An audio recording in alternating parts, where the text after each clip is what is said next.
Mahal naman niya ako. Mabait siya, maayos yung trabaho. Ang ayoko lang pag nalalasing sinasaktan niya ako. Iiwan ko na ba siya at humanap na lang ng mas maayos gaya ng kausap ko? Natanggap naman niya ako kahit na may anak ako.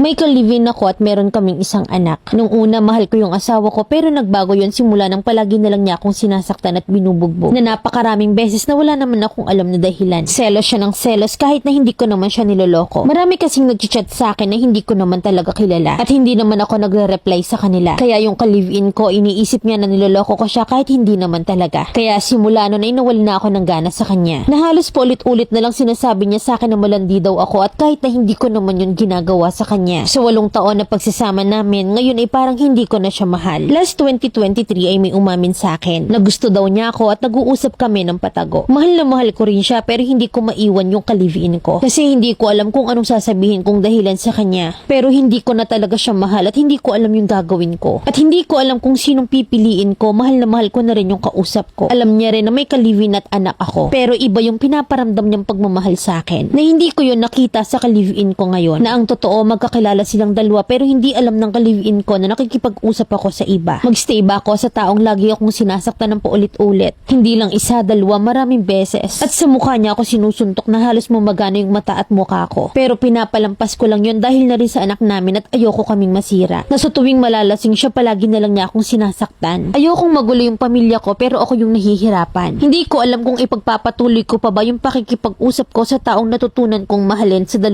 taon naming pag-uusap. At ramdam ko na mahal niya rin ako. Sinusubukan ko ulit mahalin yung ka-live-in ko pero hindi ko na siya magawang mahalin ulit. Na kapag naalala ko na sinasaktan niya ako, iwas ako ng iwas sa kanya. Na sa konting away at hindi pagkakaintindihan ay sinasaktan niya ako. Hindi ako nagsusumbong sa mga magulang ko sa pambubugbog sa akin ng ka-live-in ko dahil ayoko na may masabi sila. Kasi nung una kami na magkarelasyon ng ka-live-in ko ay ako yung matigas ang ulo na pumunta sa kanila na kahit na pinagbabawalan ako ng parents ko noon. Dahil nga mahal na mahal ko, pinaglaban ko sa mga magulang ko na kahit ayaw nila sa kanya. Na pinilit ko pa rin ang sarili ko na magsama kami hanggang sa magkaanak nga kami. At mula nga nun ay nagbago yung ugali niya. Hindi ako nagpapakita sa amin kapag binubugbog niya ako kasi may mga pasa ako sa mukha at ayoko makita yun ng pamilya ko. Na ginusto ko yun kahit na nga pinagbabawalan ako nun ng parents ko. Mahal naman ako ng ka-live-in ko, mabait siya, maayos naman ang trabaho pero ayoko lang na kapag nalalasing siya, sinasaktan niya ako sa kunting hindi pagkakaintindihan lang. Hiwalay ang mga magulang ko at ayoko rin mangyari sa anak ko pero bakit ganon? Nakaya rin naman akong sustentuhan ng mama at ng papa ko pero ayokong umasa sa kanila kasi ginusto ko to. Pero paano kung sobra na?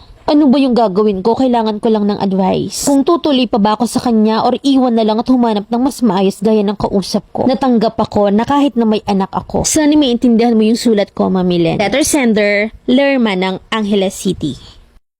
Pinapanchimbag ka na lalaki pa rin yung solusyon mo. Nasasabihin mong hindi ka ng lalaki pero sa huli umamin kang may katoken stage last 2023. Na ang gulo-gulo na ng sitwasyon mo, kinikilig ka pa rin, lalaki pa rin. Ayaw mong humingi ng tulong sa magulang mo kasi alam mong matigas yung ulo mo. Na kaya pinipilit mo pa rin na lalaki na lang yung isusolusyon mo. Nadidepensahan mo pa yung ka-live-in mo mabait. May mabait bang nananakit? Alog na alog ka na ba, Mima? Na kahit na ako, natitigasan ako sa ulo mo sa totoo lang. Ang unahin mo, isalba mo yung sarili mo, pabawsi mo. Yung peace of mind nyo ng anak mo yung unahin mo. Di ka naman siguro magkakasakit kung malibanan ka. Huwag mong ipagpilitan yung lalaki mo kasi baka mapatay ka ng ka-live-in mo. Pero kung nakukulangan ka pa sa problema o di bahala ka na.